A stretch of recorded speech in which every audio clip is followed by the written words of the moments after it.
Le retour de déplacés à la suite des violences des groupes armés en territoire du Djougou dans leur milieu d'origine doit se faire de manière volontaire, progressive, assistée et sécurisée. Déclaration du représentant spécial, adjoint du secrétaire général des Nations Unies et coordonnateur humanitaire en RDC. C'est vraiment important que ces conversations et ces actions sur le retour aient lieu en Ituri, qui n'est pas qu'une province en crise, c'est aussi une province où il y a des opportunités.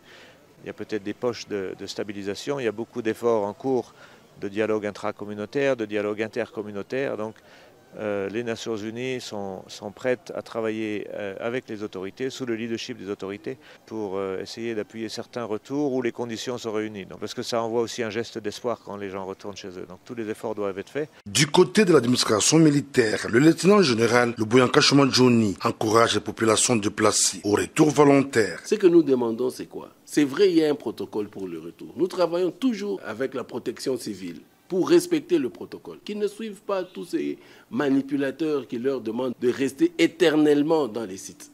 Les sites, c'est arrêter la vie de la population. Tous ces braves populations qui sont dans les sites aujourd'hui, ce sont des grands travailleurs, ce sont des éleveurs, ce sont des agriculteurs, ils ont leur village. Est-ce qu'ils ne peuvent pas rentrer chez eux? Nous devons maintenant travailler, il faut qu'il y ait une volonté expresse. Et nous aussi, nous allons faire un travail, essayer de sécuriser les milieux de retour pour que les gens rentrent chez eux. Le premier citoyen de la province de l'Ituri exhorte la population, une fois retournée, de cesser avec les attaques et représailles. La volonté, ce n'est pas seulement rentrer chez soi à la maison, mais c'est aussi s'engager à ne pas aller attaquer les autres. Parce que souvent ici, nous connaissons l'Ituri, c'est attaque, représailles, attaque, représailles. Arrivé le lundi dernier, cette délégation a été reçue par le gouverneur militaire, le lieutenant général Luboyanka Shomadjoni, question d'apporter une assistance humanitaire urgente aux populations déplacées, où aujourd'hui on compte plus de 600 000 déplacés qui ont déjà regagné leur village dans les milieux sécurisés par les forces de défense et de sécurité. Le travaux de la modernisation de l'aéroport national Morongo de Bunia évolue bon trait à la grande satisfaction de la population locale, financé par le gouvernement de la République et exécuté par l'entreprise de droit congolais Mogabaon. Ce projet vise à doter la province de l'Ituri des infrastructures aéroportières modernes au standard international, précise Trésor Kapukongoy, administrateur à la RVA, au sorti de l'entretien avec le gouverneur militaire de l'Ituri. En Ituri,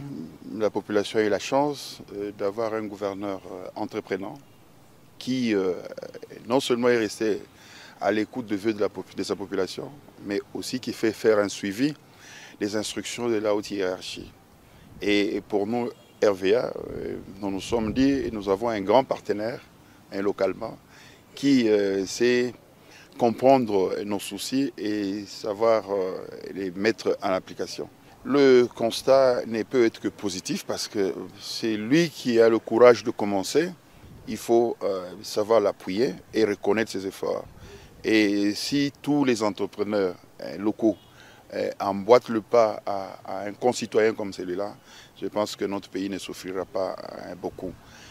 Nous ne pouvons que l'encourager, c'est pour cela que nous sommes là, au nom de la RVA et du gouvernement de la République, pour essayer de voir avec lui qu'est-ce qu'il faut faire pour réaliser rapidement et finaliser ce projet qui est tant attendu par tout le monde. Une fois terminés, ces travaux vont booster l'économie de la province de l'Ituri à travers les échanges commerciaux avec d'autres coins du pays.